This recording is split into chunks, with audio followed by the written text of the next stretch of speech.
זהו, זה חברים והחברות, הסתיים החלק הראשון של היום השני של התחרות הבינלאומית של אליפות עולם בריקודים סלונים אשדוד ב-2013.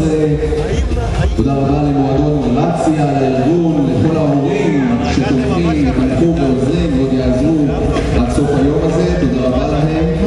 ואנחנו רוצים עכשיו לעבור לחלוקת המדליות. נתחיל בקטגוריה הקטנה ביותר, 5-7 הובי.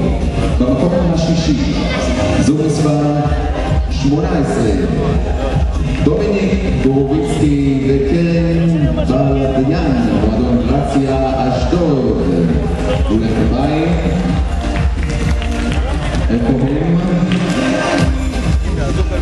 אוקיי, נמשיך הלאה, אז במקום החמישי, זוג מספר 15, גל אינטלביץ' ומולי פרוס ממועדון רציה אשדוד. Вы будете в первой тройке, я отвечаю. Я вам говорю. Помнишь мое слово? Хотелось бы. במקום הרביעי, זוג מספר 17, גבריאל טובמן וליטל זכנובייסר, מועדון רציה אשדוד.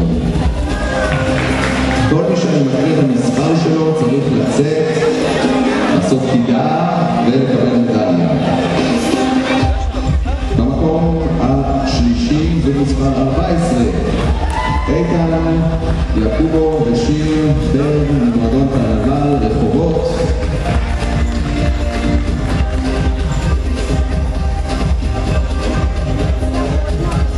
מקום שני,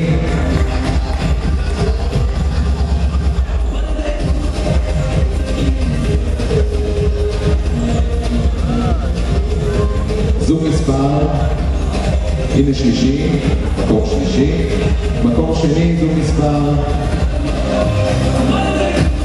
12, יובל סנדרמן Приготовите мне обед. Поехали! Я сказал. Поехали! Пошел.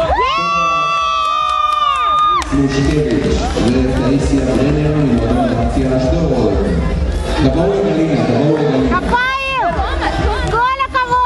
Ну, так я не могу быть судьей, надо этих 8 обов высоко ходить. Оле, оле, оле, оле. Браво! הקטגוריה הבאה, 8-9 הובי. במקום השישי, זוג מספר 39. דוד גורשווילי וניקול